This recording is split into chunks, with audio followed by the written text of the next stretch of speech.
Hi. I always have enjoyed British mysteries. I like to watch them and look for the clues and try and guess where the plot line is going and who the culprit is. But in life, you don't always see all the clues, and you don't hear all the conversations or know all the circumstances.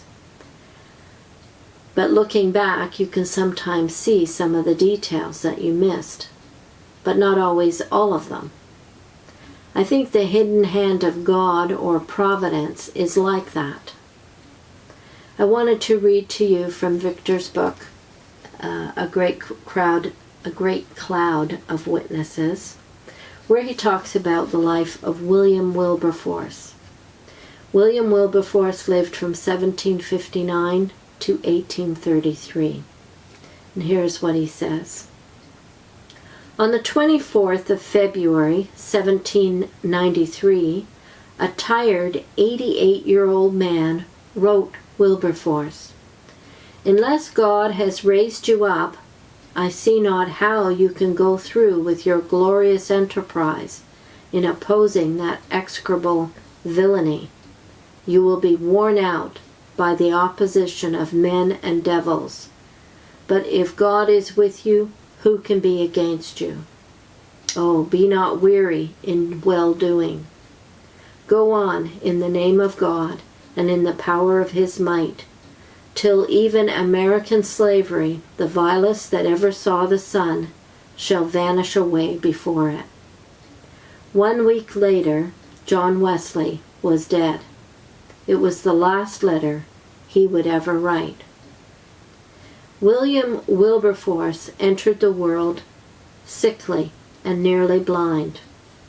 When he was only 9, his father died.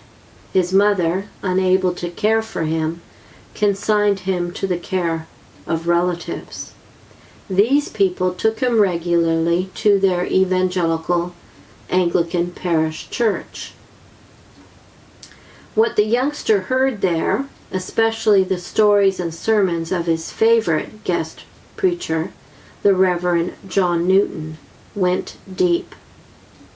For Newton had been captain of a slave ship, but had by the grace of God been rendered preacher, hymn writer, Amazing Grace being one of those hymns, and spiritual counselor. His influence upon the boy was incalculable. "I reverenced him as a parent when I was a child," Wilberforce would later write. Slaves were picked up in West Africa and brought in chains to England in ships without sanitation facilities.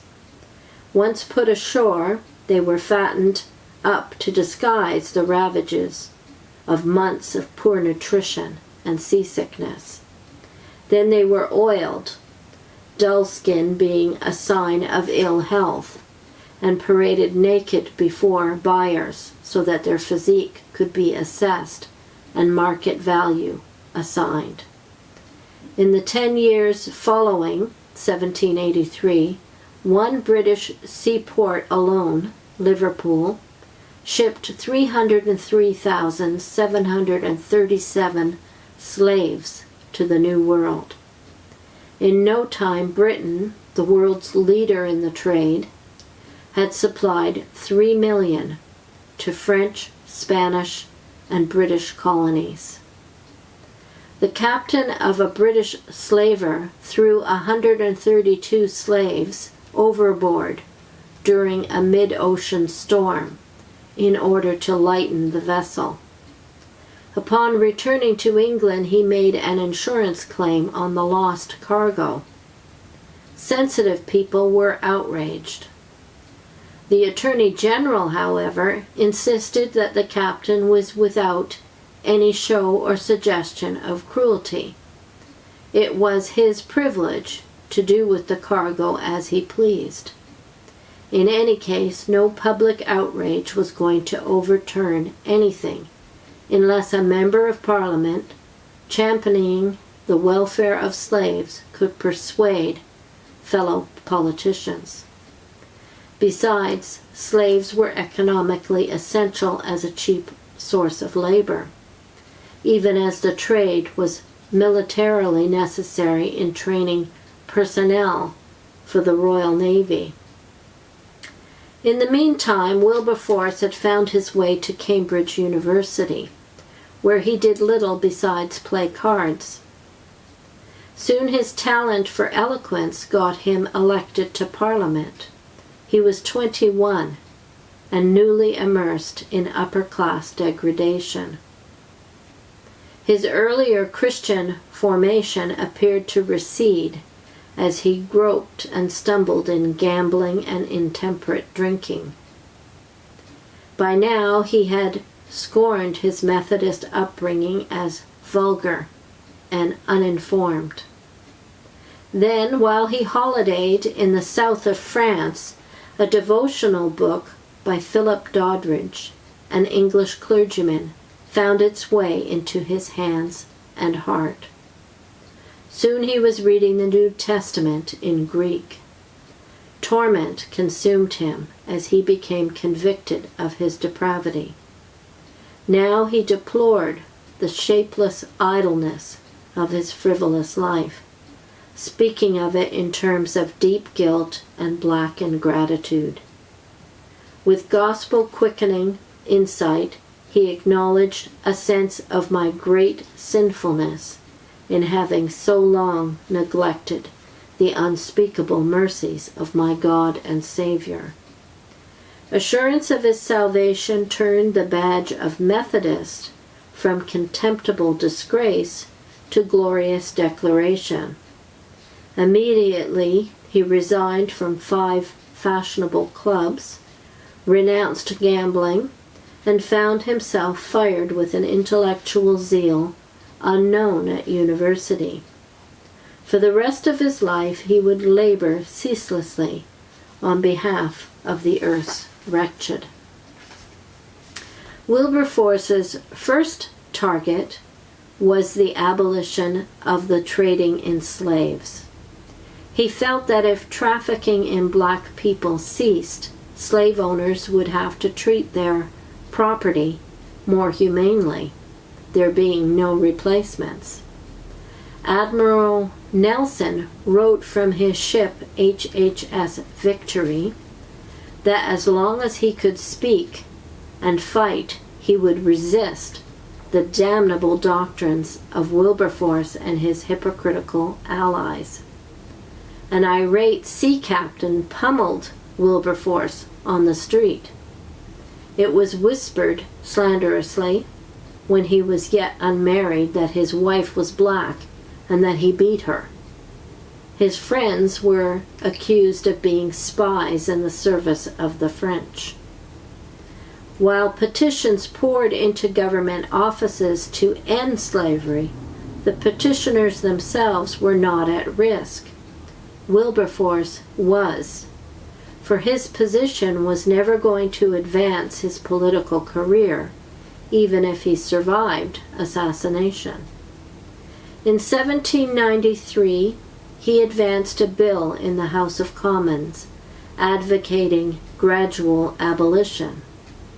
It failed by 8 votes, most members absenting themselves from the House so as not to have to vote. Next, he brought forward a bill prohibiting British ships from carrying slaves to foreign territories. It lost by 2 votes in a near-empty House. Promised the support of some members of Parliament, he found himself abandoned. Nevertheless, his resolve never abated, even as his courage and eloquence never diminished. The tide began to turn. In 1807, Britain outlawed trading in slaves. Wilberforce incessantly lobbied the governments of other nations and was rewarded by seeing them do the same.